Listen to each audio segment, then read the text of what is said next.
little, I'll call it not that, my eagle feather. And more importantly, I think in terms of identity and my parents, my molcajete from my mother, the knife, which she may not be able to see, but I'll show right here, is my father, who's a farm worker and a bracero. And he unfortunately died when I was young, when I was 11. And I have here also the farm workers flag that I believe very strongly and I have all my life believed in the farmers movement and to this present day what they stand for. So I put these here with my heart to indicate what is important to me. And I have here the identity, primary identity. Just people need to have an identity. Or they say you don't have a. I'm a Chicano, and I was born a Chicano. My mother always used to say to me, no te olvides que eres mexicano. Nunca me olvido y nunca me voy a olvidar. Pero al mismo tiempo soy algo más y hay diferentes niveles there are different levels of identity. The identity of Mexicano, Chicano, and indigenous. So I want to take this opportunity to acknowledge that we're on Ohlone lands that we have been graciously allowed to put forth what we do. And I thank all of you and acknowledge all of you. And we know the history very well. On top of that, I've lived in this house now 10 years approximately. And in those 10 years, I really hadn't had a limpia for this house. So in a way, this is my limpia. So to all of you. And I'm going to do very briefly the four directions. To me, what we have here is sage, and you don't have to get up. You're all smudged. All the sage is going to you. And if you want, if you don't, okay. And it makes time sacred. And the time we have here is special. And especially for me as an aspect to the university, which I taught 13 years at the university, at the University of California, Berkeley, the School of Public Health. And I left there because the community called me. I want to be with the community. I was with the community first, and I think we will be talking about that. And the questions I'll be answering, I think will relate to that, what's been done. But the university has an obligation to our community. And in my mind, this is my opinion, it has not met its obligation in terms of the service and the way it should relate to our community, so that having a Latinx Research Center is an achievement, a tremendous achievement that I support. I had spent also, and I think it still exists, but I had to leave the Centro Latino. They're also on the campus, and I had my office there for the Intercambio Académico, which we spent 10 years building to at the University of Guadalajara. So I want that acknowledged both in terms of the university, in terms of my home, in terms of my identity. These are all very important things. This should be important to the university and people that are at the university and that we need more of, because the university cannot be the people's university if it doesn't have the people. And we are part of the people. We have a large part of the people. The demography has changed. And aside from the demography, we have a lot to give. So I want to just give the four directions real quickly. The east is over here, and we're going to salute the east. The energy, it's where the beginning are, the beginning of the sunrise, and the male energy that we find there, the spirit, the basically the healer warriors. That's what I consider myself, a healer warrior, and I think we need a lot more. And the warrior part is important in that it means that we have to face things with courage, but not with violence. We need to face things with compassion. Just as women have compassion, men need to have compassion. And so the bravery and the need to confront, we draw from that spirit and we want to acknowledge it. I'm going to go right to the other side, the west. the sundown, which sometimes looks like dark, but actually is so many mysteries. And I think in there, in particular, with women's spirit guiding that direction, we find that health and healing and birth and death and everything that goes with what we have in our lives is very, very important and is nurtured by that. And so we salute the women on this in this direction. And this direction, cardinal direction, is I think the south. I didn't bring my compass, but I'm pretty sure the south, and that's youth. And youth is the direction of youth, and the future that we're giving the youth is what we're about today. I think we're going to explain what we've done in the past, but everything is oriented to what's going to be in the future. And the youth have always brought joy, and they've all brought their courage and their way of looking things differently. And things are changing, and it's time to um, move that along as well as we can and hand over every positive thing we can to that direction.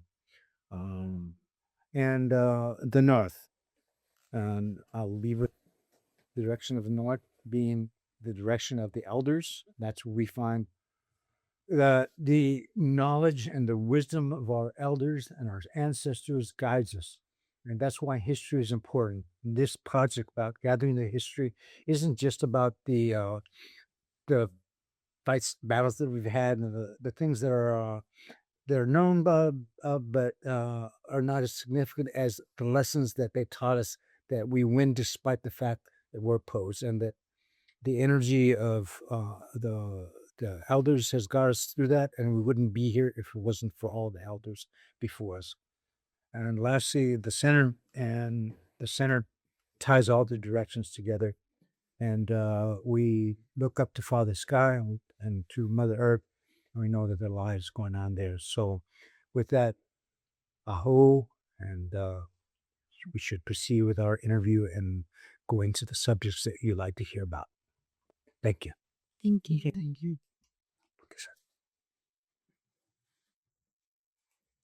I have otherwise I'm going to sit off the alarm.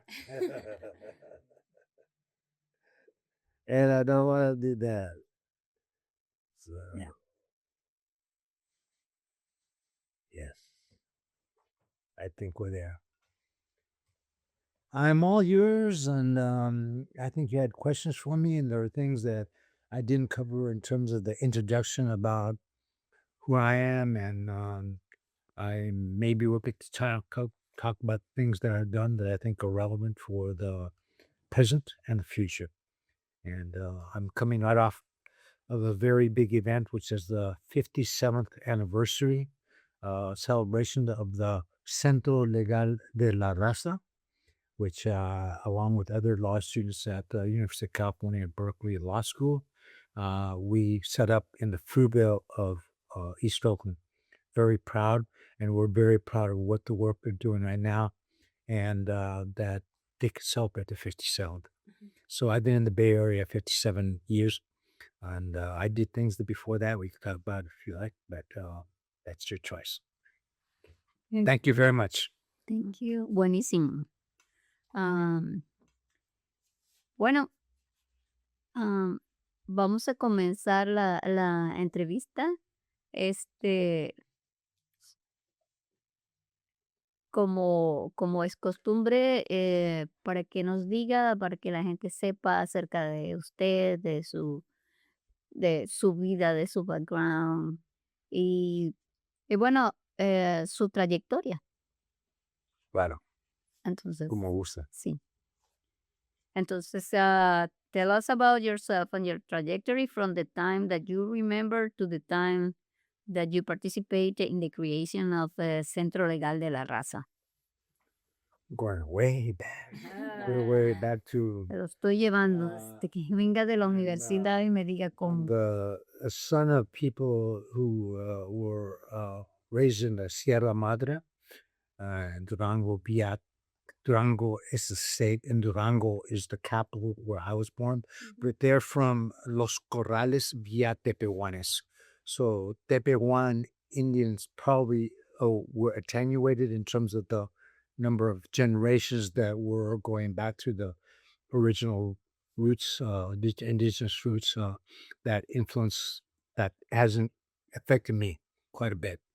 And we, I lived there just my early youth, and as far as health is concerned, I look back on it now. Do remember where uh, I witnessed the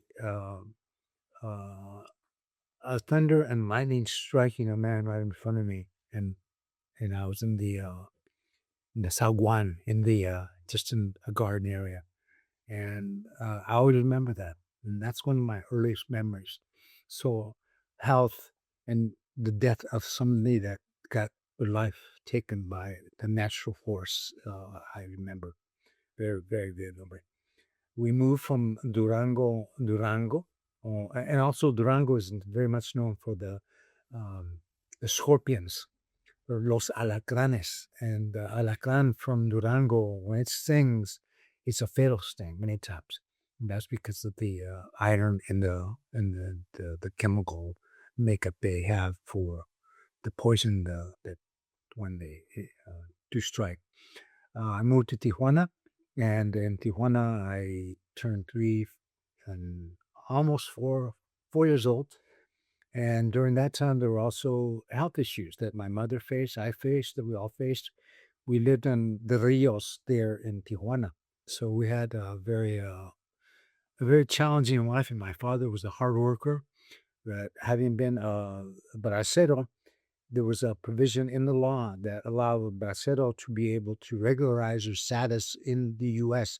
to become a permanent resident alien, whatever that means. So we stayed there in Tijuana for 1 year, and I became I turned 5 years old when I came across San Isidro and into California, and then I was raised in California. I I still live here, and I've gone through a number of stages. The first place we lived was in Santa Barbara, California, and at that time it was just barely coming out of the segregated schools. I don't know if people were aware. This would be in about 1951 that the schools in Santa Barbara, here in Oakland, in many parts of Alta California, as well as parts of the other parts of the nation, worse even other parts of the nation, but it was here too. There were segregated schools. So before me, uh, they just stopped sending people to the Mexican schools. They allowed them to go to the other schools. So if you ever want to find out where the most black and brown kids in a neighborhood, ask for a Lincoln High School, Lincoln School.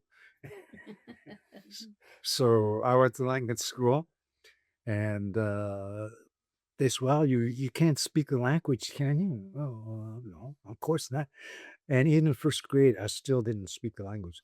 So in first grade, they decided that I had the same problem that my parents had, which they can't speak the language. So there's got to be something wrong. So even the label isn't used that much anymore, but it still exists. I was considered retarded. So I was retarded and did a second year of first grade. But then I moved, and I moved to a school district. They didn't know I was retarded, quote unquote, retarded. And I was a very good student. I continued to be a good student throughout all those years in that small town. And this town is called Tehachapi, California. It's near La Paz, which is where the headquarters of the United Farm Workers is now.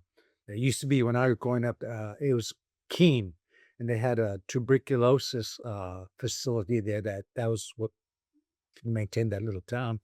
And then the land that was owned by somebody that I think was in Hollywood that owned the land donated it to the farm workers. So I went through that, then graduated, and I went to UC Santa Barbara. And UC Santa Barbara, I was told then by my counselor, though I had some really good teachers that were not racist, basically, to put it simply. They wanted you to learn and to, be as good a person as you could possibly be. But I had counselors that would tell me, well, why do you think you can do well at UC when University of California, when all of our even our best students don't make it there? Well, I thought I was the best student. That put me in my place, and I think we've all had the experience where you get put in our place many times. So, as a quote unquote imposter, I went to UCSB. And at the time, and I think this is important perhaps for other questions that you might have, there were no Mexicans enrolled that would identify as Mexicans, and there certainly were no groupings. So you would say that UCSB in 1965, there was zero, one Mexican that identified. This is a campus then of about 14,000 students. And everybody thought it was a party school. So if you go there, and it still is a party school, actually. But it's also distinguished itself in other ways. And okay, I will mention we organized. There were enough of us to organize, and we created the United Mexican American Students Organization. That was when I was a junior, going my end of my sophomore year, going into my junior year, and I met a number of people from throughout the state that were part of the movement, and the movement was the Chicano movement. We were enough that there were a number enough of us to be able to form an organization and to make our needs known, and also demand that we get the respect that we needed and we thought we weren't getting adequately. Which is not to say that it was a totally bad experience where we were not succeeding. Many of us were succeeding, but we weren't really recognized. And so, out of that movement, we finally decided we become more assertive of our identity to demand what we wanted and needed, which is more students. So we went out and recruited students. We had the educational opportunity program. It was fairly new, and it began to concentrate on bringing uh, not only African Americans but also Mexicans and a lot of other people. And so we finally got organized to where we formed my senior year, which was a very tempestuous, very. This is the time of civil rights movement. This is the time of worldwide things were in going through change for lots of reasons. Um, the church was changing. Pope John the 23rd had the Vatican Council, for example. So the church was changing. Yeah. The Olympics in 1968 in Mexico City, the runners that put their arms up to this racism will stop, and they pay a price for that, but they they asserted themselves. So we assert ourselves, and we demanded an admission at UCSB of 500 Chicanas, as well as Chicano Studies and the Chicano Studies um, uh, Center that was able to create research programs and do other things that it's done all the way along to the present. And as a matter of fact, UCSB now is one of the only universities that has a Chicano Studies PhD. And I remember it was when that happened. Dolores Huerta was the keynote speaker, and but we went a long ways. And but in that year, we didn't go that. We were just it was rhetoric, and in a way, it was rhetoric. But we were writing things down that we thought we needed, and all the campuses throughout CSUs, the UCs, and so forth established programs and began to do things that they hadn't done before. And we had a group gathering called the Plan de Santa Barbara. And for those that haven't seen it or whatever, there were debates between people about some people were more third worldish like, and other people were more nationalistic and so forth. But we knew that we wanted much better for our people and that they were not being respected and were being left out.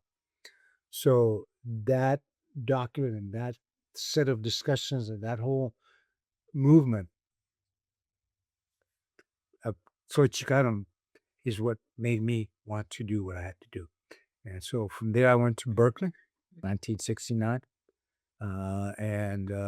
The idea we had in the Brandes de Santa Barbara was to have students be in the community, working with the community to better and to make more equal and more humane the conditions in which people live. So I wound up working in the Fruitville of East Oakland and with a legal center that we set up. So that's my quick update. I got to where I got to. Muy importante, muy importante. Entonces, estaba en UC Santa Bárbara y fue durante su estudio en Santa Bárbara o se graduó cuando comenzó vamos a decir, perdón, es que el overwhelming con el humor. Este, mm, reformulo la pregunta. Diga. Este, si fue después que se graduó que comenzó a ver cómo comenzó, cómo fue su incursión en eso que se denomina Centro Legal de la Raza, cómo fue la creación de eso. Y, Dígame. y yo también, adding on to that question, what made you wanna go to law school? Okay. Well, I hadn't really thought about it, just like most people in undergraduate schools, and I decided I like history, I like political science, and I like economics. All those areas quite a bit. So I started looking at what would be the best alternative for me, and we had a lot of interaction really with the administration there at UC Santa Barbara. And I could see what administrators could do as well as people that were in the political science department who were lawyers that were teaching uh, political science that included political philosophy. So I really got to like political philosophy a lot. And more than anything, I want justice for our people. I was able to study more about the schools that I started in at Santa Barbara. And I found that even though we'd gone from Santa Barbara, schools had gone from being segregated at one point, which is the worst, I guess, worsening than where I started, but they never really did very well, even when they weren't segregated. They were not producing the uh, the results that we needed to be able to be in the pipeline to get into the schools that were there. And at that time, the state legislature actually had a real commitment. They had a plan for everybody to be able to get an education despite their economics. And so, I mean, I paid, I think, $65 in fees for my first year, my freshman year at UC Santa Barbara. And then we had Reagan. We had Ronald Reagan as governor. So the first thing he wanted to do was to impose tuition on students at UC. And he did that. He won. We opposed it. We marched. We did what we had to do to try to let them know that wasn't what is needed.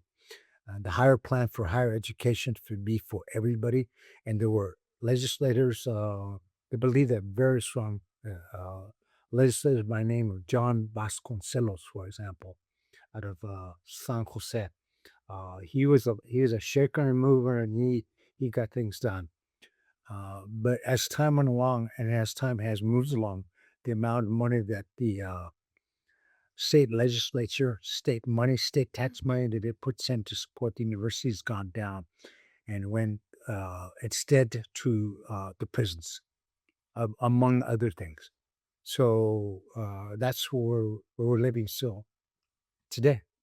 That's why I don't know what the percentage is, but I think it was something like 10% or 15% of the budget of the university is from the state. And so when I started, there were new campuses, and it was about 89% funded by the state. So that's the Third World Liberation Front at Berkeley. I think is the most politically significant movement that the campus has had, even greater than the free speech movement. I came to UC Berkeley after the free speech movement had already begun. People's Park. I lived just a block away from People's Park. So my first year of law school, I always went to class with tear gas, tear gas shaking out of my clothes. I wasn't doing it. I wasn't because I was demonstrating. I was just trying to get to class, but they didn't want to get to class. But the university was changed a lot. University of California, Berkeley. San Francisco State had a very historic, long-lasting, uh, last longer than the Berkeley stripe, and they changed USF, SFU quite a bit, and the person they put there as chancellor was completely against what we. He's more like what we have now in the upper levels of administration, or the administration all the way to the federal level. Very right wing, very anti. He was going to show them. He's going to show us our place. The ones that spoke out got put in jail, got yeah. So, but it changed the university a lot more than I think people realize anymore. Because they'll talk about it. I don't hear it mentioned as often. But Chicano studies came into being at Berkeley, but there's supposed to be a third world college. That was the objective. That was the demand, and it was not met. It was always put into outside the College of Letters and Science and into its own small units, and it's still at Berkeley still that way. Santa Barbara has done, I think, a little better, and other campuses, the UCLA finally, I guess, did better. So that was good, and the numbers began to change. Now that you have the numbers in the what is this Hispanics serving institutions, that's 25%. Yeah. You have to get that number. And of the UC campuses, I think there are 6 of them. I think Santa Cruz, San Diego, Davis, I think. Urban. Berkeley was close to it, but not nearly at 25%. And talk about, numbers. Look at Merced. Do you know what the number of the percentage is in Merced? It had to be higher. It's about 60%. Wow. Yeah. 60% left. So I've lived through a period as it has to do with university from going from what I thought was 0 to those numbers, and being part of that, I would probably be part of that. And being part of that to me meant going to the community to do service for the community, even while I was in law school. I was in still soon. And that's how I got involved with the Centro Legal de la Raza. O sea que ya el Centro Legal de la Raza existía antes de que usted no lo fundó. Es decir, era una organización que existía previo a usted, No, ¿no? no creamos ¿Cómo fue eso? Es con un creación grupo de con la estudiantes. comunidad, gente en la comunidad, con los estudiantes que estaban aprendiendo más acerca de cómo usar la ley. Y yo decidí usar la ley más bien para asuntos de salud que la desigualdad, the inequality that existed in the flatlands of Oakland at that time. 1969 was enormous. And so that was that was injustice, and that's what I wanted to do something about. Pero puede ser un poquito más específico. ¿Cómo fue que se reunieron unos estudiantes para crear un centro con la comunidad? ¿Cómo fue eso que se crearon así nada más y se reunieron? ¿Cómo fue esa historia del We were Centro there. Legal de la Raza? Okay, because of the third world strike, the numbers of people admitted to the University of California, Berkeley Law School increased. So I came in with 21 people. 21s and it was the first Chicana, the first ever. And that would admit it anyway. I I suspect I snuck a few others in just no matter what they didn't say it. People at UC Berkeley in general that I know of, the list that I know of is a woman named Lillian Theo. And I interviewed her for my book as well. And that was just right after the School of Public Health opened, and she was a nurse and she got her degree. But in other areas, there weren't admissions, and with the law school, it was 21. And of those 21, we all pretty much believed in the community and having the community receive justice, even though we didn't know exactly what we were into, but we divided up into areas that we thought were important. So draft counseling was important. The housing was important. People being able to start their businesses were important. There were a number of different projects. The law students, those 21, there were before that one class, there were I think 8 other students. So maybe at the most we had 28 Chicano law students. And what would happen is on the campus itself, at the building where it used to be called Bold Hall, we took over room 19. So we helped each other get through the first year of law school and get through and do other things in the community at the same time.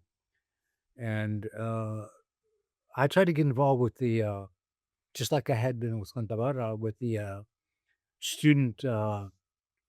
students organizing. And by that time, there was a split between a group. There was Mecha, and then there was Frente, and then they were not working with each other as students, but there were other people, like a person named Larry Trujillo, who I think he was in the criminal justice program, and he just pulled his arms up and said, "Whatever I can do to help you, I'll do."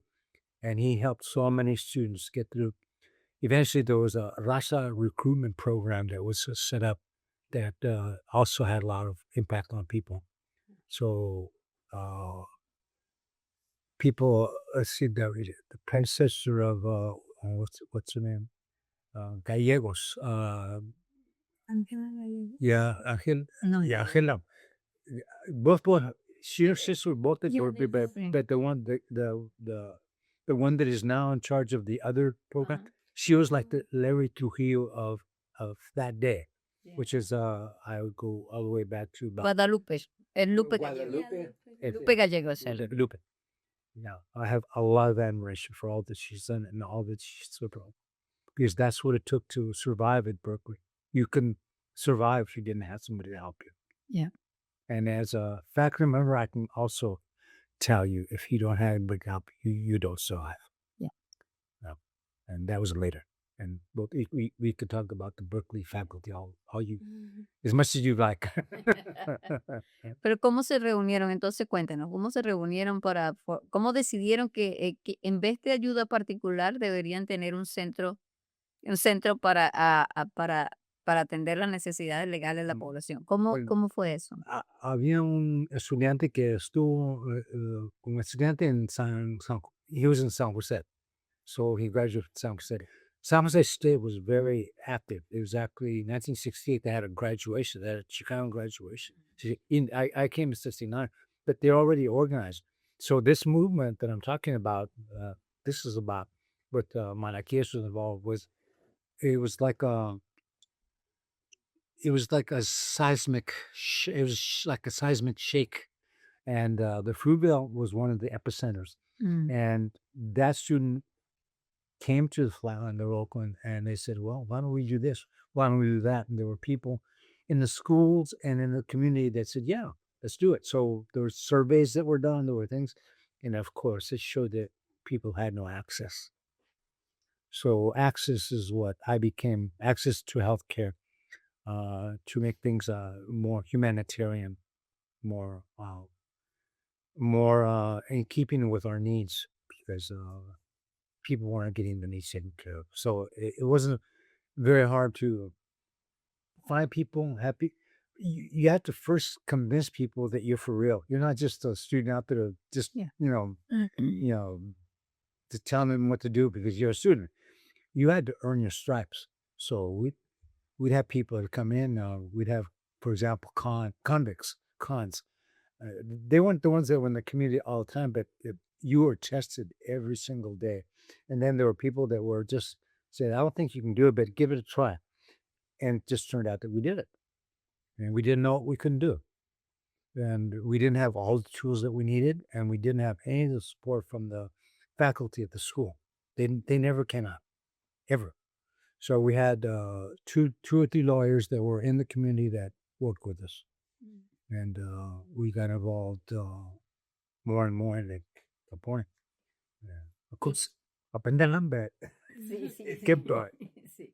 ¿Y cómo fue su primera cliente, vamos a decir así? No es cliente, pero la primera persona que utilizó los servicios del, o sea, o las primeras. ¿Cómo fue? Bueno, Si hay una anécdota de alguien. yo creo, primero para una clínica, there was a clinic, it was a well child clinic.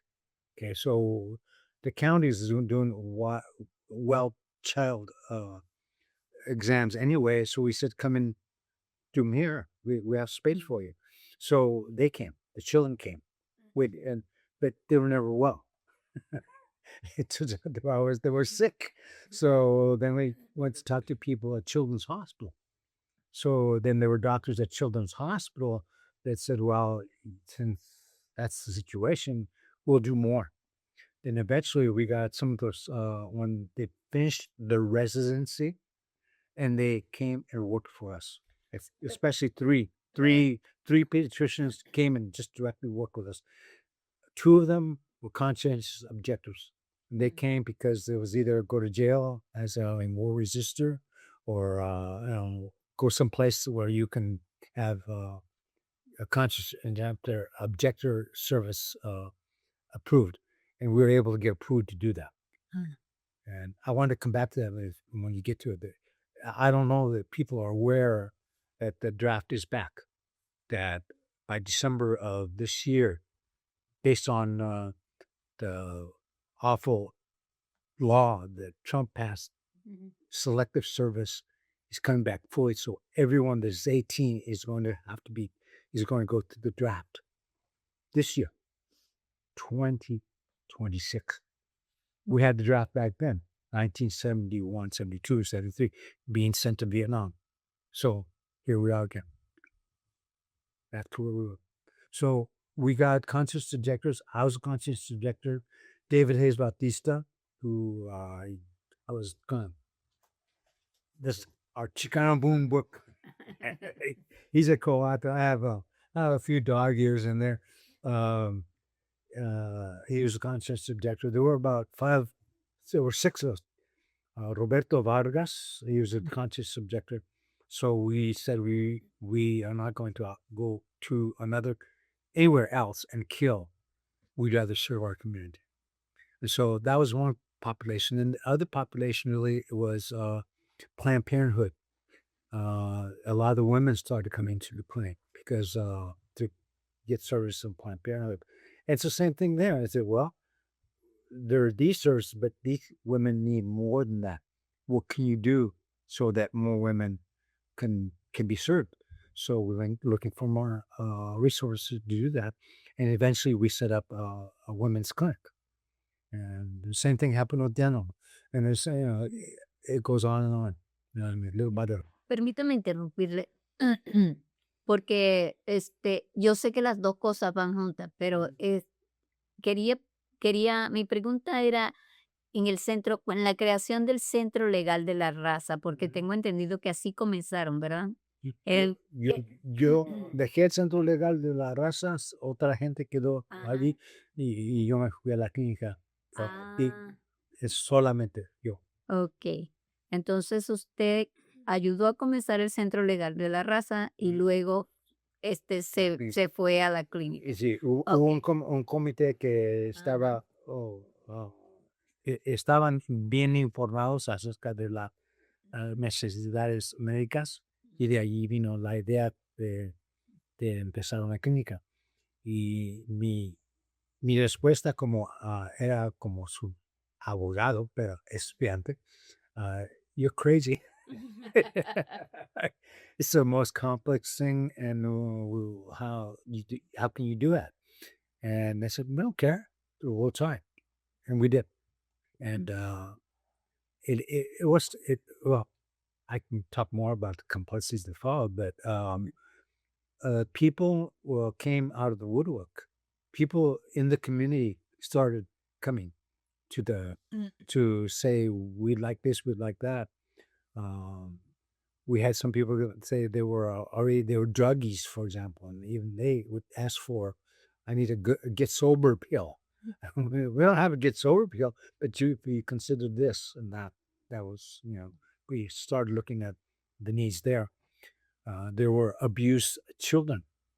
And so we started a mental health program, specifically started first, like trying to have the police not be the ones that will call to a home to be the first contact when there was child abuse. It was a serious problem. So even the doctors, and they have to report, it's a mandatory reporting. And so the idea is give mental health workers an opportunity to talk to the family, see what unity or what there is that can be done constructively rather than just locking up the father, for example, and taking him out of the house or breaking up the family. And that was happening. So little by little, things like that began to happen. Mm. Y bueno, ya que entramos en materia de la clínica de la raza, sí, la clínica de la raza. Entonces, em, ¿cómo fue que se reunieron cómo es el papel de usted con el señor, no sé si Castro estuvo de comienzo, pero él estará en el libro también. Sí. Y Hayes Bautista, ¿cómo se conocieron? ¿Cómo se Luis reunieron? Batista era el primer Ajá. director. Ajá. Él se fue a UCSF, a la escuela de medicina, y mucha gente, mucha gente que como la escuela de ley tenía un grupo, también la escuela de medicina tenía un grupo. Se llamaban CHE, Ah, Chicanos in Health Education. Pero en otros lugares, y no nomás en San Francisco, estaba pasando lo mismo. So, sí. el movimiento pues era por todo el estado. Y empezaron they started knocking on the door. Knock the door down. We want in. And why aren't we getting in? So there were little changes, but there were changes. And those people that went in would come to the community also with the same idea, do service in the community. And they did. And so, for example, the School of Optometry, we had 2 optometrists come out to the community on a regular basis. And I started an optometry clinic. So we built a building for optometry. And then dental. There were some dentists that wanted to help out in the community, and they came. There's a place that they could find that they felt comfortable and the community felt comfortable going to. And this was happening in the Fruitville, but it was happening in a lot of other places, including throughout Alameda County, but throughout the state.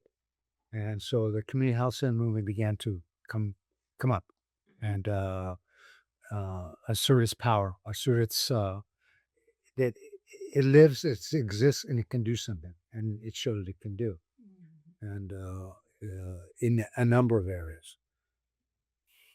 ¿Tiene alguna anécdota de cuando se fundó la clínica? ¿Alguna anécdota que todavía recuerda? México de Anécdota, alguna ocasión donde hubo algo que fuera muy doloroso, que fuera muy chistoso o que les hiciera repensar. bueno, mm, de repensar nunca. Ajá. Nadie que se estaba reuniendo a pesar de que no tenía un sueldo de- que era adecuado. We were not, we didn't have money. We didn't have that much money, but whatever money we had, we divided it as equally as possible. So people had something to work with, and that was enough to live on at that time. Okay. Um, we had one situation with the dental where a person in the community did dental, dental supply person, and he found a dental office that was closing, and they were willing to donate all their dental equipment to us. Okay. Well, before that happened, the, the wrecking ball came. They came and they destroyed the building with everything, all the dental equipment in it. Okay. It's gone. Okay. Well, we thought, well, that's it for now. Well, out of nowhere, then we started getting offers for all new equipment. And we just had to have a place to put. So we then got space for, like I said, dental optometry. We got a building. There was a pastor who retired. I think the church was going to go away. It was scraped. There wasn't a church there, but the property was available. He said, "I'll give you the property if you can build something on it." So starting out as a law student, then I, along with others, but especially I had to learn all kinds of other things. I like property law, for example. I didn't have a problem with that, but I'd never done development of a building. I've never had to supervise that alone. So I learned. I had to learn, and we all. That's the way it's been. It was with everybody, and we had Jane, for example. There's all kinds of things that we had to learn about that we didn't think we'd ever have to learn about, and still be activists. We still didn't. We were still doing it for the purpose of changing the reality that was not. At least it was not hospitable, but more than that, it wasn't. Wasn't humanitarian. What we were in, facing the lack of service. We had a lot of women that we had a program called the WIC program, Women, Infant, and Children program. So they would come to us to get the written vouchers, so they would take the vouchers. But that wasn't enough. You have to really have to have a perinatal program. Have a program that will take care of them while they're pregnant, and that will take care of the child when the child is born. So we had to create one. We created one. And we not only created one, but I guess I'll go further. The program we created, we wound up combining a fund that had never been used with together with Medi-Cal. So we combined Medi-Cal and that fund to be able to see women, and these were mostly undocumented women. And we found one hospital at that time on Pill Hill. Now, there used to be 3 hospitals on Pill Hill, right over by Kaiser. There used to be 3. Providence was the Catholic hospital. So they would allow us to have delivery privileges. We found one doctor that would deliver. That's all we needed. That's how it happened. And right now, I think it's Sutter. It used to be 3. It was the Providence, Sutter, and Merritt. Yeah, there were 3 hospitals. Oh. So in every case, what it takes is you have to talk to a lot of people. We didn't have, the phones, and we didn't have as much of. It was you had to talk face to face constantly. And my nickname at home used to be Junta Joél. Where's Junta? What's going? Stand in a Junta. That's the way it is now. You can talk to people and you relate in a different way.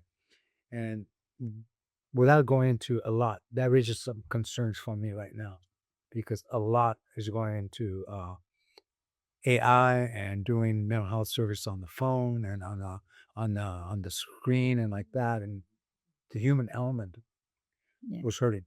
So the human element was very important for us in terms of that you had to meet with people in person, face to face, and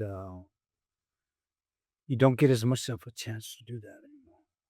Might help, but by doing that, things built up. Then there were other communities, especially in Alameda County.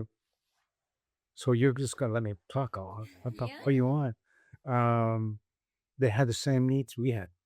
So there's a clinic, health needs. There's a clinic in Berkeley called Over 60s Clinic.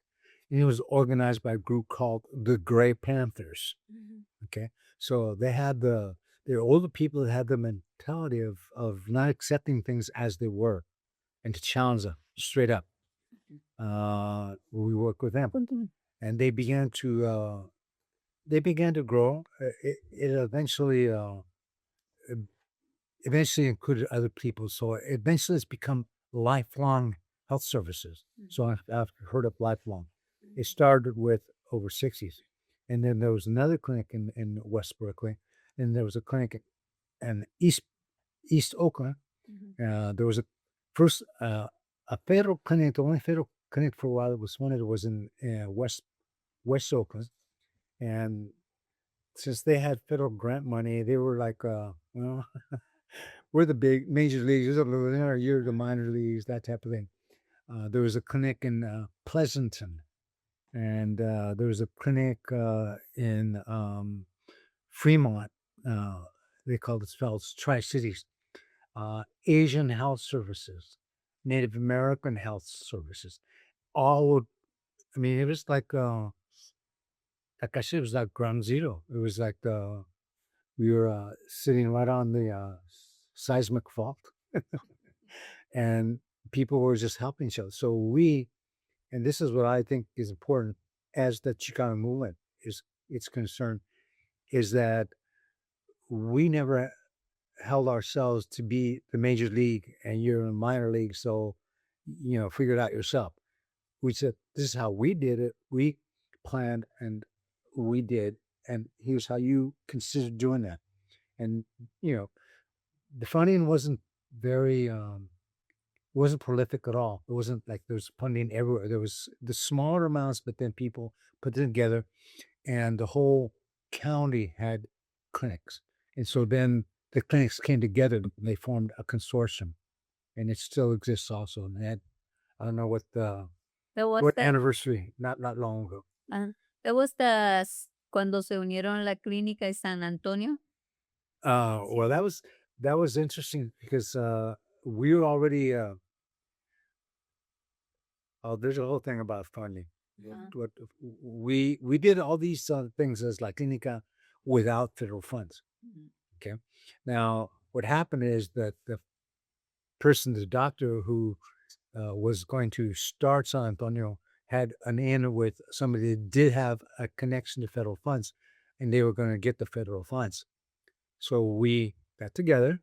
We said the federal funds have to go to both. To agree with us, went to both. So at that point, San Antonio, not right away, but not very much longer, San Antonio and La Clínica came together. And that's how La Clínica has so many multiple sites. It includes San Antonio. Y entonces San Antonio existía antes de la creación de la clínica. No, después de La Clínica, pero empezó de nuevo, pero querían que los fondos se compartían, fueran nomás para San Antonio. Y nosotros dijimos, no, no es nomás. Si van a participar aquí en esta parte de Fruitvale, San Antonio, tienen que ser para los dos. Y pusieron de acuerdo. Pero eso no fue. Se tuvo que enfrentar.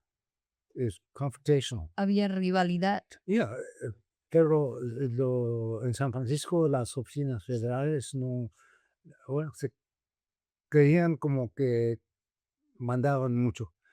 Ah, empezaron las clínicas con la atención a áreas rurales. So, migrant health centers.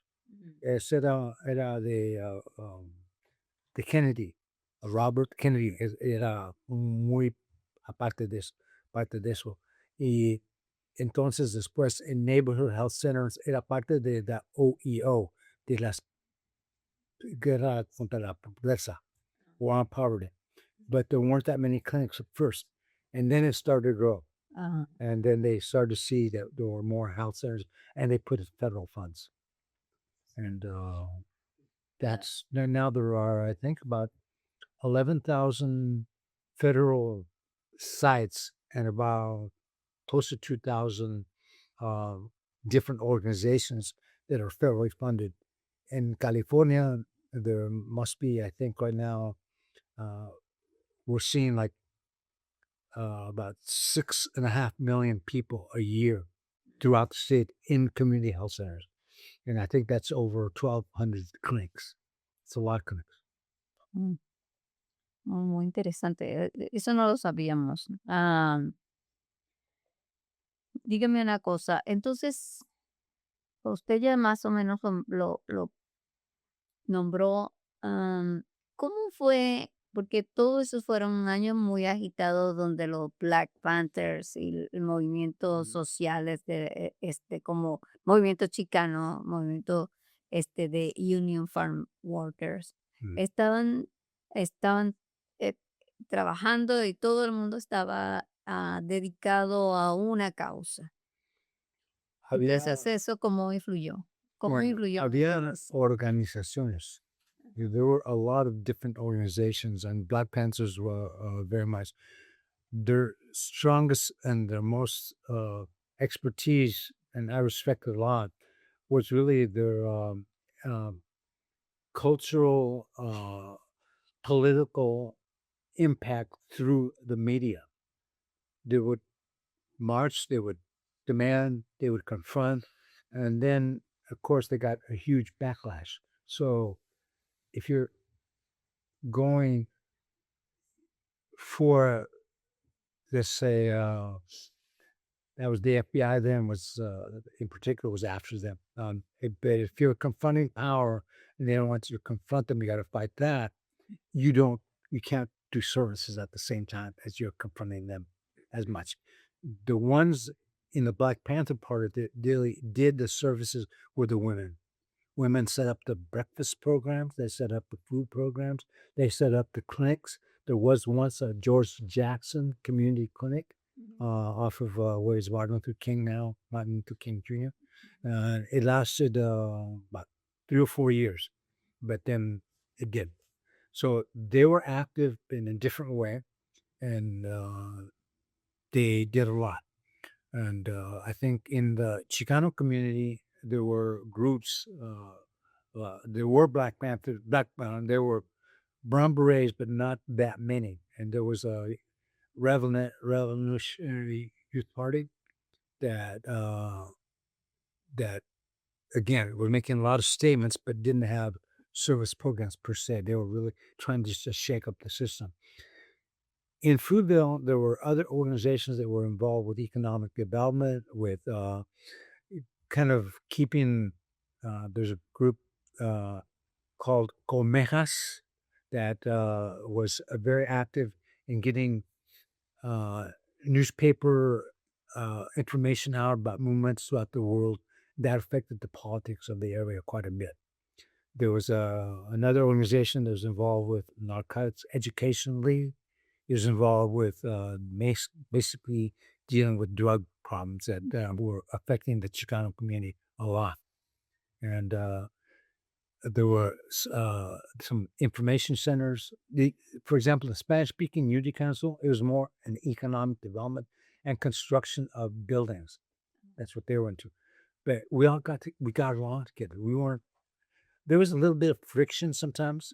For example, when we started La Clínica, Unity Councils wouldn't give us wouldn't give us equipment that we were hoping to get typewriters or we'd get a filing cabinet or something. And they said, well, no, you guys gotta prove yourselves first. Okay. So we proved ourselves. And then afterwards we were together. There were educational groups, Comité Educativo, for example, and they've been organizing for a long time. And they began a organization called Centro Educativo. And they also had a program that our kids were in that dealt with preschool. Centro Infantil de la Raza. And so there was movement on all levels at that time. And then there was the cultural and levels that were going on. There were regular every summer there was a Dia del Barrio, and I think like Sheila E. And before the Escobedos became as well known, they're performing there. I'm not sure about Tower of Power. I think Tower of Power performed one time, but there was a lot of celebration, a lot of good joy, and there were also groups that were organized around police brutality. There was a young man named Benavides, and he was shot. Basically, he was a shotgun shot to the head. So, Mario Benavides.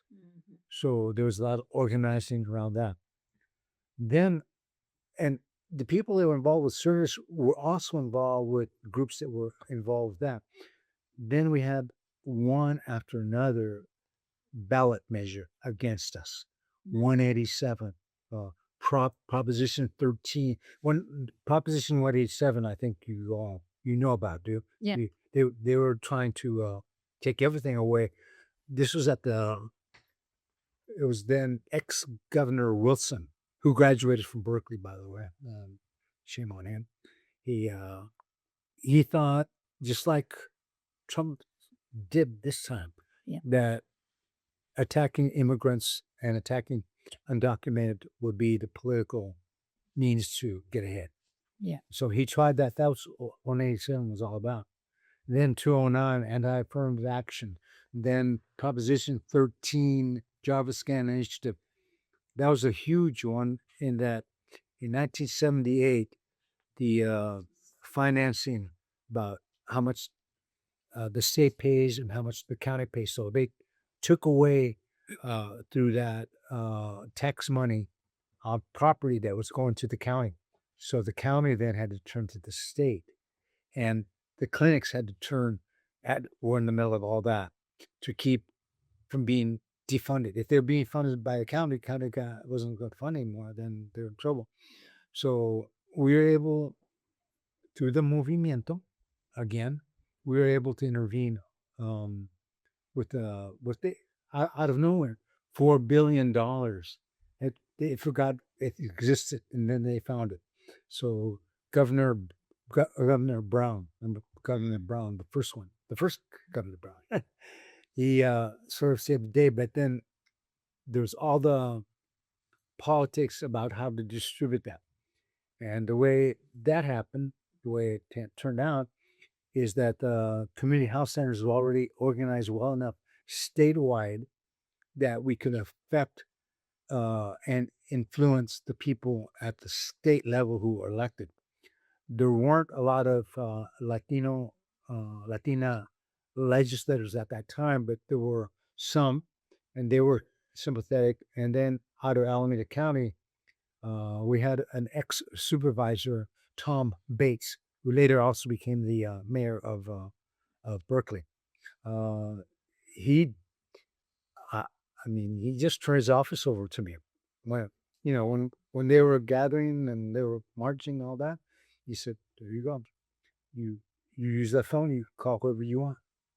And so we organized to keep the worst from happening. But we knew that the counties were still, under the state law, were responsible for healthcare, And we said, if you have that, then the state has to also fund the community health centers. Mhm. So that was a big blow. Big. It would have been a big blow if they'd taken all that away. Before all that had happened, I'll just throw in one other thing I didn't mention.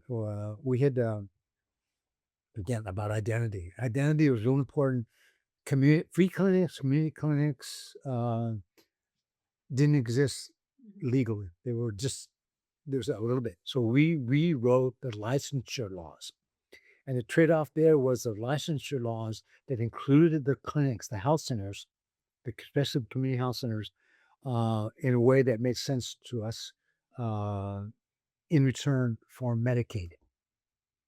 Before that, Medicare, Medicaid was not going to the clinics. So that changed things a lot. But that was as a result of our advocacy, both as health centers throughout the state, as well as organizations such as our consortium that was able to go as clinics in the county that were nonprofit and affect the policy.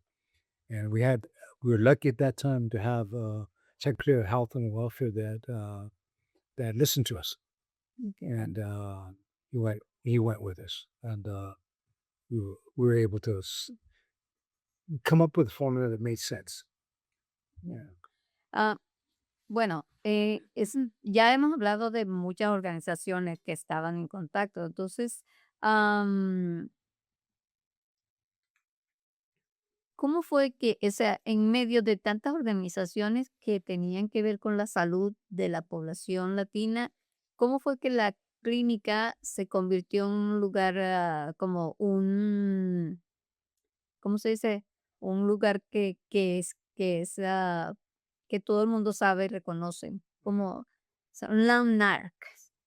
¿Cómo fue que la clínica fue convirtiéndose en un lugar donde la gente iba a buscar salud, tanto las comunidades, porque en un momento se absorbieron también las comunidades afroamericanas, Mm. ¿verdad? Y otras comunidades como los filipinos, como más. Entonces, ¿cómo fue esa transformación? En todas esas clínicas, la mayoría de la mesa directiva tenía que ser paciente. Y había programas habían ferias, a veces habían de muchas formas, and they would communicate that they were welcome there, and they would be able to govern it as well. It wasn't just that we showed up and what do you need, and you are willing to put in the time to be on the board and direct our health center. That's what we want. And so that they maintain credibility throughout all of that. ¿Y cómo los cogían los de board? ¿Que le decían a cualquier paciente o tenía que tener un perfil? No tenían que tener nada de, bueno, no De era experiencia. requisito educativo. Ajá. No tenían que tener. Es conocimiento y en realidad conocimiento de la comunidad donde ellos estaban viviendo. Y si mostraban eso, con eso podían seguir. Entonces, como nosotros que estábamos aprendiendo, como íbamos de paso a paso, Ajá. ellos también aprendían paso a paso. Y a veces demandaban, y we want this service, that service. For example, with Asian Health Services in Chinatown, they had their offices in Chinatown, and one of the biggest problems they had in Chinatown was that people were getting hit by cars, and that was a health problem, really. It wasn't just a problem of a narrow kind. It's more than that. And so they were able to mobilize to talk to the city council and the people that were running the city as to what they wanted. And they changed it so it became more regulated. I think they have cross streets now that are much safer than before. That's an example. And in a way, that's a result of work that the clinic did. Asian Health Services. But there were other Asian groups that existed that they have relationships. So there were coalitions there as well.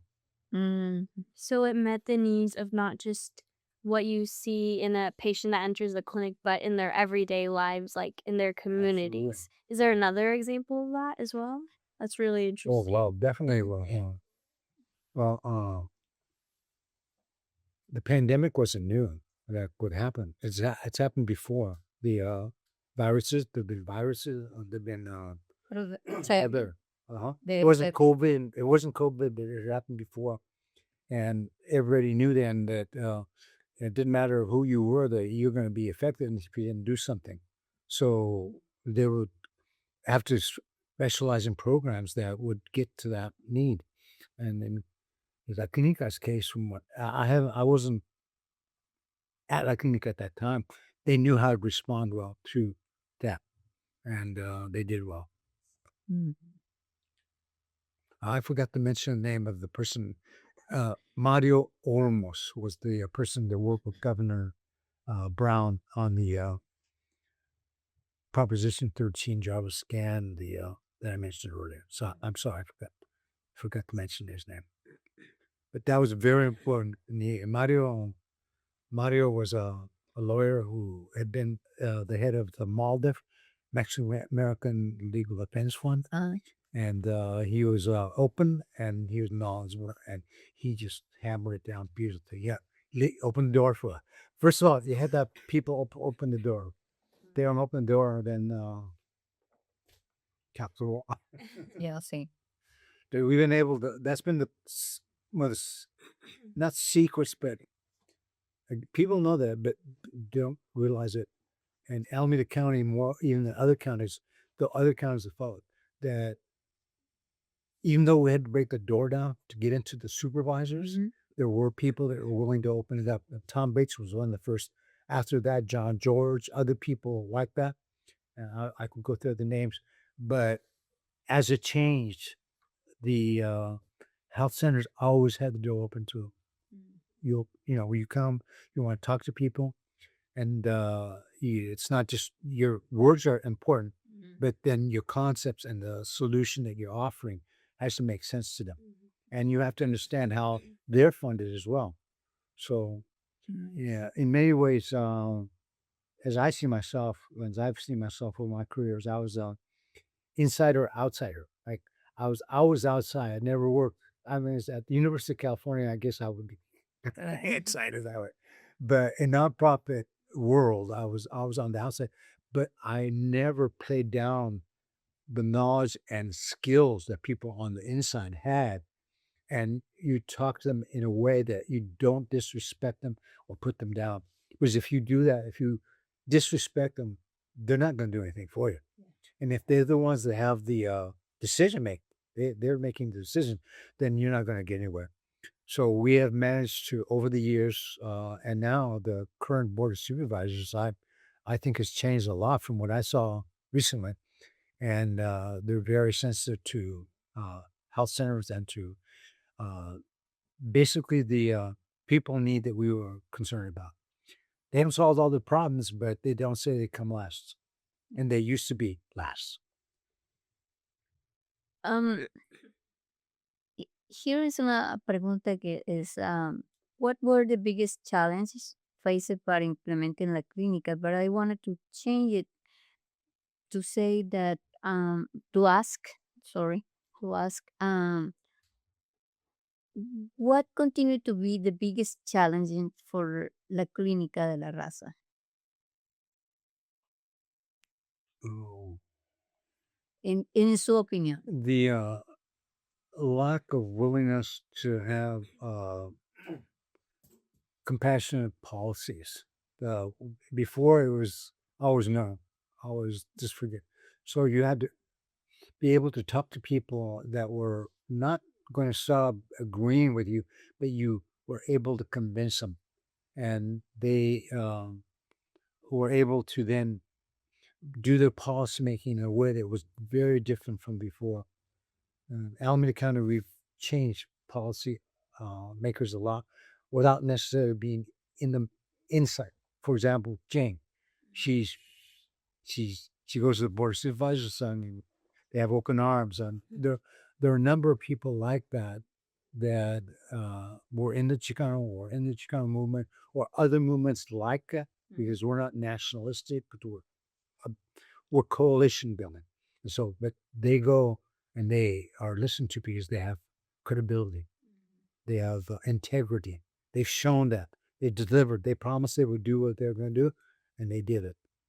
And if that hadn't been the case, they wouldn't be. They wouldn't continue to receive support. It wouldn't grow. Yeah. Ahora,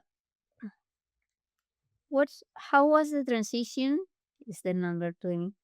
How was the transition from La Clínica to the beginning to go to the Tiburcio Vázquez? Oh, well, Tiburcio Vasquez was always involved. I was not directly then involved, but we had a coalition with 5 Chicano-oriented clinics, and Tiburcio was one of them. And so we've been familiar with Tiburcio from the very beginning, from the days in that case, the Brown Berets were the ones that made the demand for health center in the Dakota. And the Union City has a very unique history. There's a conflict line between some of the people that were identified with Brown Berets and the chief of police. And so what happened is the chief of police was shot and killed.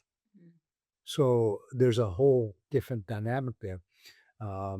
But the people that were involved in the Union City, they called it the Union City Health Committee. They expanded the name to Tiburcio Vasquez, and the Tiburcio Vasquez Health Center is a name that stuck. But it's Union City Health Committee / Tiburcio Vasquez Center. The same kind of philosophy that La Clínica had, they had. They wanted the same kind of progress. The Planned Parenthood was involved in the very beginning. There were some county people that were helpful to them, and little by little they grew. They built a building on 9th Street, which they didn't think, a clinic being built wasn't going to ever happen, and it did. And I was the keynote speaker, but I wasn't inside. I was asked from Latinx to go there, and I didn't really get back into directly operating community health centers until 1971. I went to from La Clínica. I went to the university. From the university, they shut the door like I think trying to do to others right now. And we don't have any money. Well, where's your money? So from there, I said, go back to community health centers. And when I got there, the Tiburcio Vasquez Health Center had gone over the edge financially. They were broke. So I was responsible for trying to find a way to keep them from being closed. And then from there, we finally stabilized it. Everything was back to normal. And we got the funders by talking to, and again, this insider outsider thing was really, really important. They would listen to us, that it would be a mistake for them to pull their funds until they gave us a chance to fix whatever the financial problems were, because there were some embezzlement. There were some frauds by people in the health center themselves. So we cleaned that up. Then we moved forward with integrity and with production of services in all areas. And we kept getting more areas. We went to adolescent family, adolescent and adolescent care was really important. Adolescent Family Life Program was a program that we had, and that was with pregnant teens that were in the schools, and that grew. Then we got a WIC program, very substantial WIC program. Then we started school-based health centers, and then we also built more clinics.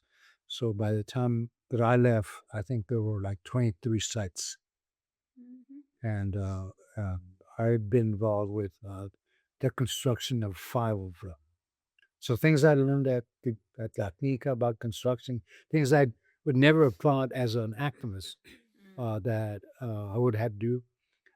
I did, but I never stopped thinking of myself as an activist. An activist, it can be involved in some of the technical areas. I'm not real good with the technology. Kind of hill. I the technology is kind of ahead of me. But we had computers, but we weren't as much involved with the computers and AI as it is right now. Really going to take off. But to be able to say that we hired people in the community, we made sure as much as we possibly could that there were students and there were people that got residencies and were able then to apply and get into medical schools. Then as people graduated from medical schools that we were able to hire them to be medical directors and providers. We did all that. We did that with La Clínica. And Jane is very, very good. And Castro, he's out there, way out there with what he's able to do with that. He's gotten at UC Santa Barbara, for example, a scholarship program going under his first cousin's name. Mayo is his first cousin, and it provides scholarships for people going into healthcare. Then he hires them. Then he keeps them in his programs until they get into medical school. Gets them through the MCAT. You have to get through that, or you don't go anywhere. So we try to do that, but we weren't as successful as they have been, as Jane has been, as Castro did, and I think Luisa, who is the other person for she's done a lot of that as well, and she's gotten very proficient. She's an expert now on construction facilities. So, but you do that in order to change the mainstream to come to your community, to not leave out your people. That's the thing. The the mainstream has to be changed so it moves towards you. Unfortunate thing, which is hard, is sometimes the mainstream, and because people that have money can put their strings on they want them to come towards you so they can make more money. So you have to find a balance there that you don't get exploited that way, and you don't let your community get exploited that way. And that's hard. And the foundations have come into play in that. And that's also another thing where both Jane and Castro, they work very well with the big foundations. The California Endowment, for example, there are people in some of these foundations that are very tuned into what the community health centers are doing and have done. And I think now somebody like Javier Becerra, okay, he knows a lot about clinics. And his wife is a doctor, and she has a lot of knowledge about clinics, health centers, and fairly qualified health centers, which both the San Antonio clinic after merged into La Clínica. La Clínica then kept finding other at the national level. There's a national association. They kept finding other levels for there to increase support. And so right now they have a bill which they're concerned about that they hope will get funded, and it's multi-billion-dollar bill for health centers. So all that time, including the Affordable Care Act. What the Affordable Care Act really is the way to keep community health centers alive to meet the needs of people. Yeah. So the community, the ACA, the Obamacare, and what's it, California what's the insurance? I shouldn't forget. I should know this. They basically have the Obamacare part in California. Money's been taken away from them. So but the delivery infrastructure for all that really fits best the federally qualified health centers. And so it took a lot of work at the federal level, Washington, D.C., to have that come about. Eh, ¿Tienes alguna pregunta ahorita? Porque estamos terminando con este cuestionario. I think right now would be a good time to talk more about Chicano Doom. Do you think so? Is there anything you particularly want to share or highlight, especially the Well, with the same mentioning things that you're about, yes. ¿Cómo inició la idea del Chicano Boom? ¿Cómo se inició la idea de crear un libro con ese resultado? ¿Por qué vino la idea? After David Bautista, Castro de la Rocha, myself, Dion Montel, well, we all got together and we said, well, the story for what we've done and in fact how we've changed the mainstream. We haven't gotten taken over by the mainstream, but there are moves more towards the mainstream by having well-established interests provide support at a different level that to community health centers. Their ability to change the mainstream has been incredible, especially with Castro, what he's done in. I think he's coming up with his own model about the integrity for that you can make money while still not leaving out the margins. See, the way I see it, we started out, and like I was saying with UCSB, but also with the community clinics, we were all free clinics. We were either in storefronts or we were in with Barrio Free Clinic. That's what it's called. Isale Barrio Free Clinic. It was out of mortuary. So it was either mortuaries or just storefronts where we started, and free clinics. We went from free clinics to community health centers defined in California law and funded by Medi-Cal. Then learning how to do managed care. And that's a whole different way than fee for service. You still have a slight EP scale, but also you get paid to have a certain outcome for population. That's what managed care is about. So they've been able to master that, and the Alameda Health Consortium Community Health Center Network, they actually developed a lot of the financial methods to be able to have that come to them. So they would have enough money to reserve. If a person had to go to a secondary care hospital, they'd have a fund that would be theirs that they could apply that. And for the primary care, then there would be another fund, and you would hope it'd be adequate to cover everything it costs for you to do services for them. So they were able to do that. But it requires federal money to keep going. If the federal money doesn't exist, or if private money, Castelo also has been very good at being able to find the way private insurance can work with the population they serve. For example, they have a program called PACE. It's a program for elderly. And the mechanisms, the funding arrangements for that are built so they don't get cut back. And they can keep the level of service to a very sensitive population, keep them out of the nursing homes.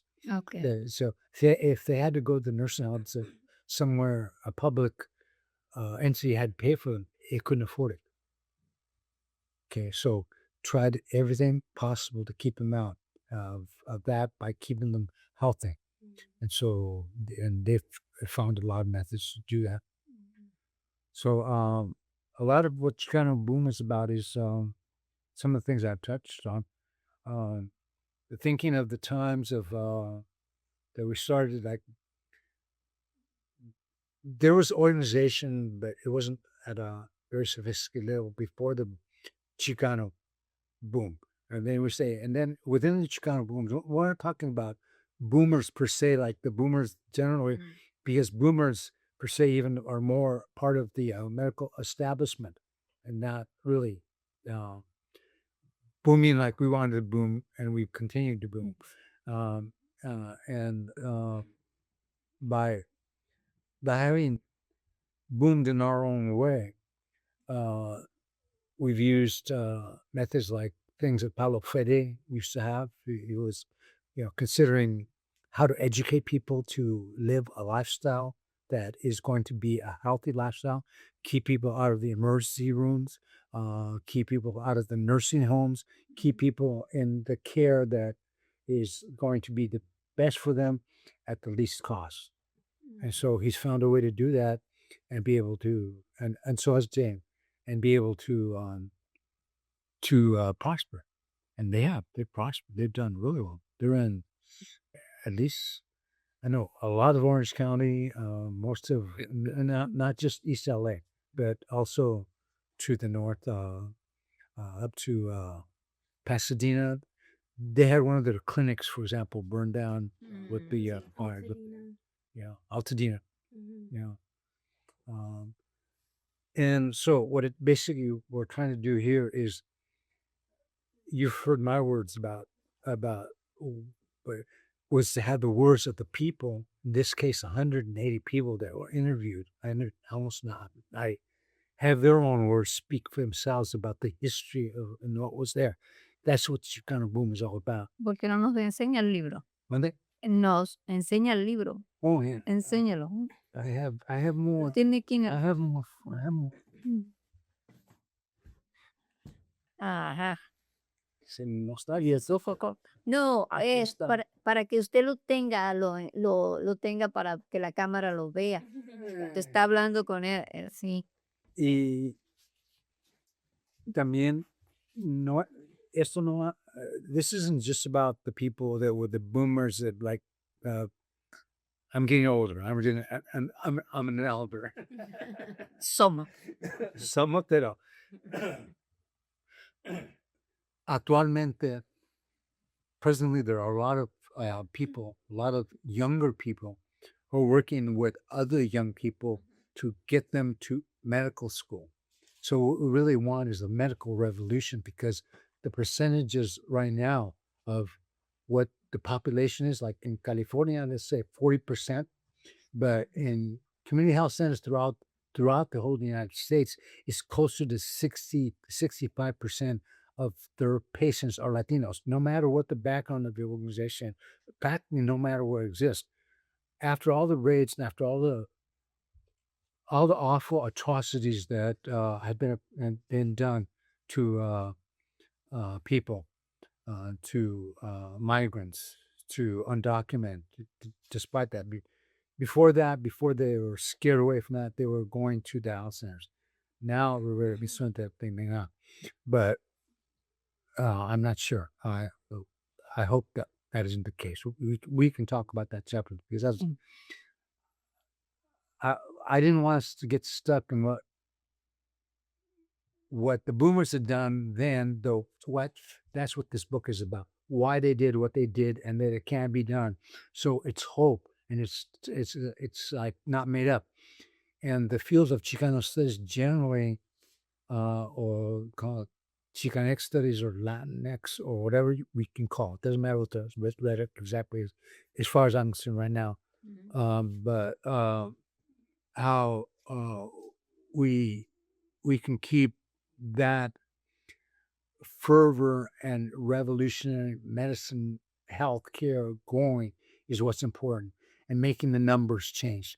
Because if they don't change, like it was for us, we would have liked to have 3 Chicano conscientious objector pediatricians come and stop us. You got whoever was willing to do it, and there are a lot of people that are willing to do it, and there are a lot of people still willing to do it. Just like Minnesota, people that were, well, some people, I had a conversation. I said, well, people that were showing up with the hippies. Well, all right, call them what you want, hippies, whatever. They're people that had principles, that believed in, what's right, that had bad consequences to protect people that that couldn't protect themselves because of these armed thugs, this Gestapo, whatever you want to call it. So peer peer assistance is growing. That's very big. So the protector side, as well as the starting, getting it off the ground, is important, and even more important than ever before. And I think I read in what you wrote about the convergence of time of the what was it, Easter and of the three religions. right, the religions, and now for the Antichrist to go after the Pope. Yeah. Okay, that tells you something very profound, that this immorality has to be defeated. Yeah. And so we believed that then in certain ways, but it was not, we weren't trying to draw attention to ourselves.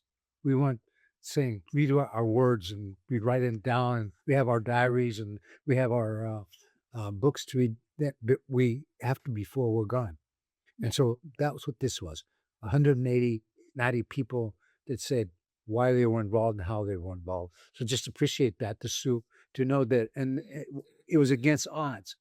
It was against, like what I said, when I told them, you'd be crazy to do a health center, to do health. Well, they weren't.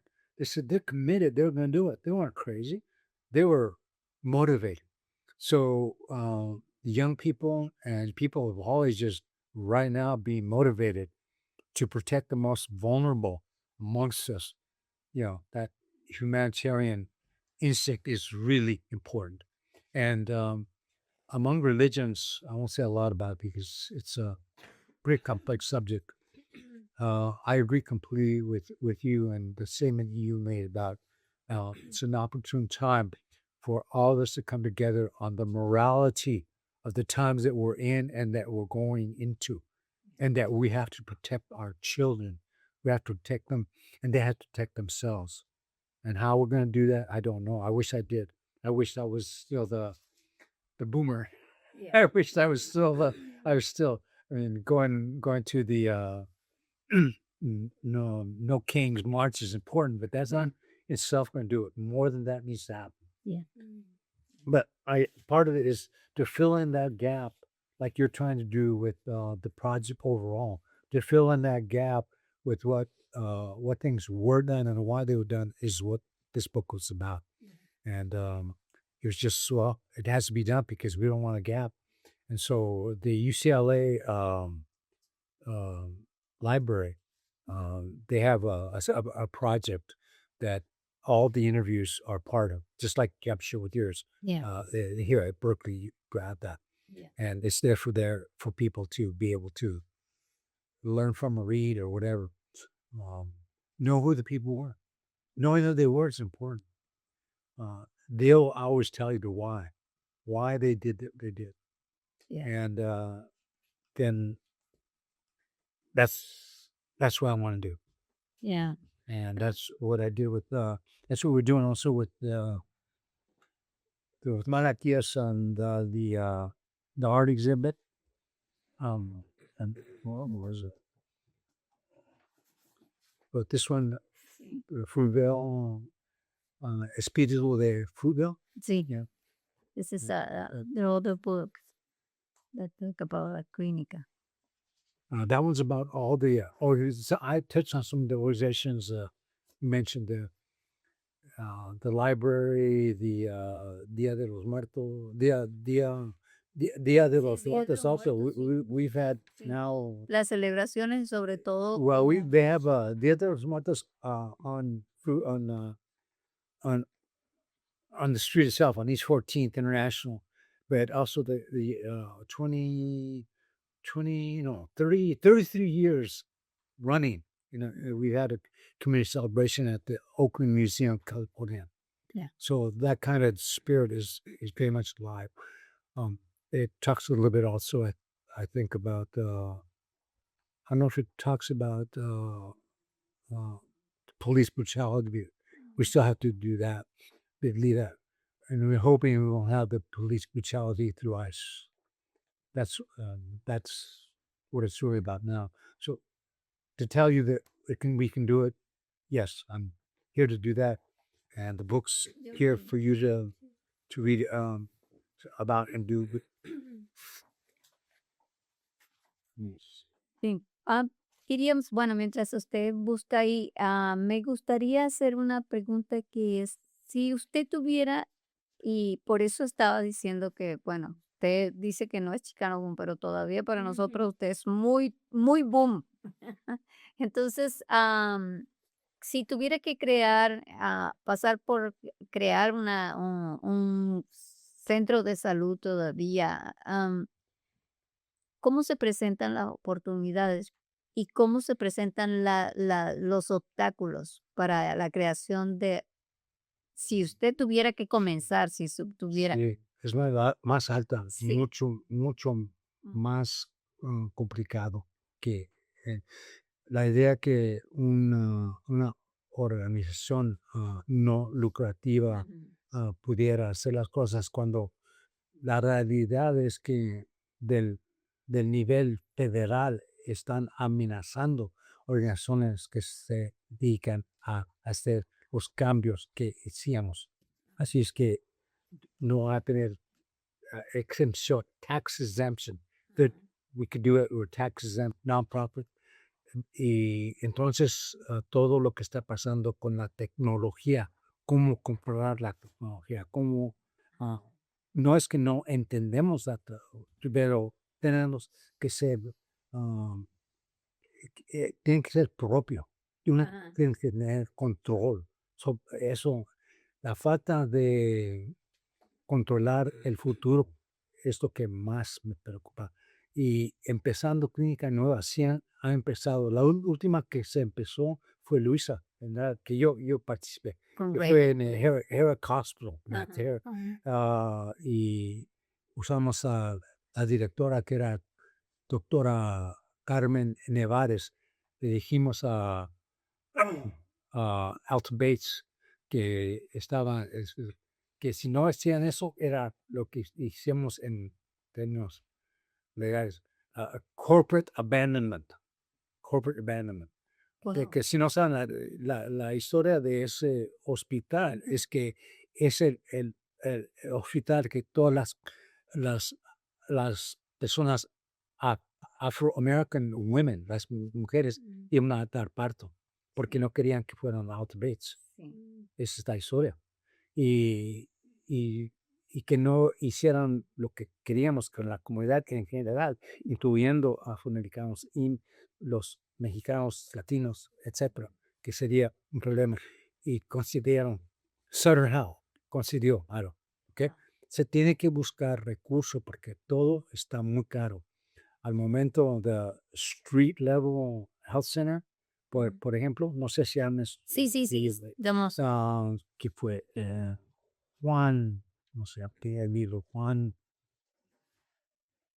ah, yeah, Juan Herrera. Juan Herrera escribió acerca, él estaba trabajando ahí y la persona que estaba encargada trabaja por el condado, la conozco muy bien y el esposo, pero de empezar de nuevo y sin recursos, como empezamos, es muy más difícil todavía más que antes. No hay, no hay programas para planear un nuevo servicio. Menos y menos, se están reduciendo. Sí. Mm, Bueno, y de facto que el gobierno está pidiendo a las clínicas que digan quiénes son los pacientes y la información, todo para ver quiénes son documentados y ujú, ilegales. tienen Y control cuando, de los datos, sí, tienen toda la información con Doge. Esa fue se la fue. semana que presentamos la primera vez que estuvo Roberto y estuvo David. Sí, Era una semana que había empezado el Dodge. con todo eso. Y ahora, más de año, peor, porque han hecho más daño, mucho más daño. Sí, ¿Y cómo deshacer ese daño? How to fix what they've done? and how to start something new to do that is going to be more difficult. But we have to draw the line somewhere, somehow. And I'm not sure how it's going to happen, but it has to happen. Yeah. And if it's a Pope coming beating him up, it's okay. Okay, this Sí. Pope beats him up. But figuratively, I mean, it is nothing of rationality because all of this is irrational. All this thing is being led by people who are insane, literally insane and extremely violent and vicious. I don't want to. I didn't intend to get a lot into the rhetoric about the situation, but the extremity is Sí. is great. It's just the greatest it's ever been. Even when we were some things that we're holding on to, they haven't taken, but they're trying. Yeah. And is there anything in particular that has been done to be as best able to preserve what you guys have achieved and established? Well, I think the things that we did in particular with with uh, with the play with the what you call it with preventing the spread of the virus. That was very significant. But and if we had another virus, I don't know what would happen. Um, I hope not. It, it's a scary situation, definitely. Yeah, it is. But they responded. The community clinics, a group like La Familia isn't a clinic per se, but they got Some information. mental health. They had a lot of. They did a lot, and I don't want to be pessimistic. I think right now we're in a position of just holding our own as much as we can. To start anew right now, the way things are being stacked against us is very difficult. Not impossible. Not impossible. Not impossible. But you have to believe that you can do it somehow. But Por acá casi se va a morir, pero we keep going, porque todavía tenemos sus cámaras. okay. Que vas a morir. Sí, no, ya estamos terminando, ya estamos No. terminando.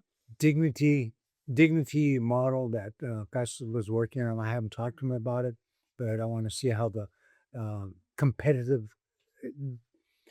The private sector is going to be competitive, so we have to convince them that they do things in their interest, even if it costs them some money, but it's in their interest for the dignity of the people that we're working with, and the trust, and the and to know what the truth really is. That's hard. Electoral the politics, I haven't gotten into at all that much. Policymakers, yes, I mean, good policy. Uh, Ethical policy, always, but we still have to convince people that's what they need to do. So ethical policy in relation to undocumented, in relation to the needs of our people, this is stronger than ever. And it has to be Right. reinforced. Reinforced. Yeah, that's the key word. Absolutely. And just to finish, we have seen many our future generation. Here we have a future professionals with us. Brian Adler and Sammy Diana Villaseñor. And your fields are Majoring in global studies and minoring in journalism. So I'll be global studies. yeah, good. I'm minoring in journalism, so I'm hoping to go get into community activism, documentary film. Good for you. Yeah. Yeah. Keep it up. Yep. Yeah. And also, I plan to go to medical school next and become a physician. Not particularly set on a specific specialty yet, but I was mentioning to Dr. Mantini-Briggs earlier that I would love a program that offers MPH, MD, dual degree. So public health is something. Yeah, Yes, public health absolutely. is something. There is some UCSF as I got students at UCSF also have public health, and I think that's very important. Have you taken the MCAT or are you planning to? Yes, I took the MCAT last summer. But I'm planning to take a gap year before I apply, just work And and then you save apply through money. as many as you can. Yes. How many? Oh, probably I would say around like 20. Yeah. A lot of work. Help you hit as many of them as you can. I hope you get one that you really want. Thank you. Yeah, that's very important. And I'm trying to think of there is a online. I'm trying to think of the name of the online service that is trying to get undergraduates and other people motivated to apply to med school. Yeah. Prepare for the MCAT. Yeah. It was definitely, especially the MCAT, I feel like was a daunting task. And I feel like is an initial obstacle for young students, like undergrads, that makes you like second guess it because you're like, not only do I have to, do well in these challenging classes, but then I have to prove it again by taking this very daunting test. But I think it's also just a matter of like confidence. That's what my dad always told me. He's like, it's self-doubt is like the worst thing that you can do. That's right. So just have a trust and see, and why not try? Yeah. Yeah. The question is now those brand new professionals, are confronting all of these realities. And like Chicano once said that there are, I don't remember exactly the numbers, but let's say hypothetically that for every, I don't know, 60% of people in California can be Latinos, but only they have a low 5% of people are doctors, Latinos doctors. Same thing as lawyers too. Lawyers very big. Lawyers. Um, Don't say about environment, global study global studies, and journalism. journalism is suffering. Yeah. Journalists are, to tell the truth, is who's telling the truth? You don't know anymore. Deep fakes and just all the reels. You can't tell which one is AI. Artificial intelligence anymore. You don't be. I mean, it's just cluttering everything up. More and more sophisticated. I was gonna say for Chicano boom, there was something that Carlos told me, but his family said, "Que eres bueno para nada." That he heard that a lot of times. Oh yeah. And so what Chicano boom is the total opposite. Es bueno para todo. Para todo. And if somebody like when I was the law student said, "You're crazy to go after the help," go after it anyway. I mean, go after. I call it revolutionary medicine. Go after it.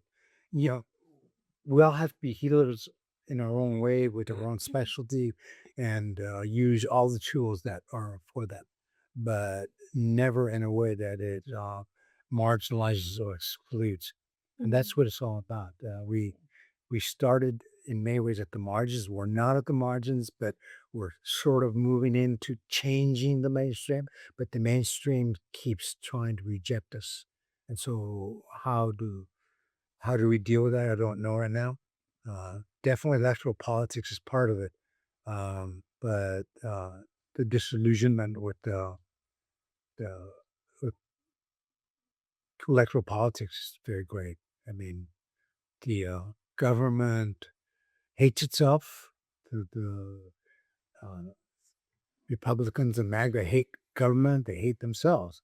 But that isn't all they hate. They hate the social welfare state. Anything that is compassionate, anything that involves empathy. Empathy is not part of what government is about. And we can't let that happen. Empathy is what government is about. Empathy, equality, preventing inhumanity. Yeah. Yeah. And just also build off of how you're saying that, everything you guys have built is at risk and the services that you provide our people is at risk. They are taking so many different avenues also in terms of like the future of our people, like especially even just applying to grad school or medical school, obviously super expensive, and they're putting in It's super expensive, and they changed the terms on who and why you get in. and a limit on how many like unsubsidized loans you can take out, so you have to take on your schooling bills in a private loan. The loans are killers. They're just people with $200,000 in loans. Like I'm talking to them. I go, you can't. How can you do that? You can't live. No way. Yeah, there's I think you gave for Uribe a title. I think I don't know if you wanted to do it. I was going to suggest uh, a life of a life of building resistance to inhumanity. That's the title of the book. No, I'm suggesting you Uh-huh. put on your for Uribe. You put a title on yours for service to serving people. So I was suggesting a title that my life of building resistance to inhumanity. That's what I dedicated my life to. Is something that you wrote? No, I just I'm Ya lo está creando I'm ahorita. suggesting it. No, I'm just suggesting for the interview. Oh, the title on the website. If you wanna do that. Yeah. sorry. Yeah. Sí, entonces puedes anotarlo acá también. Bueno, lo puedes anotar ahí. I would have put conscientious. I would put conscientious resistance, but it's too long. And the conscientious part really has to do with being a conscientious objector to not only war, but all the well, I'll call them pendejadas of the right. Conscientious objector to that. All of that. Yeah. War is included very, very Yeah. prominently, but love. I mean, people talk about love, and I think we had the first one. Radical love was a term used, but love doesn't mean like romantic love. It means the love that one has to resist and to build and to it's a positive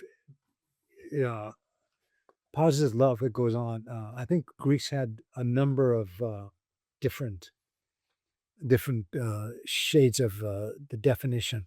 So there, but I think I'm trying to think what the right term is. But the love that resists hate is the love that we have to have. And so I'm going with Bad Bunny. Okay. But that's new.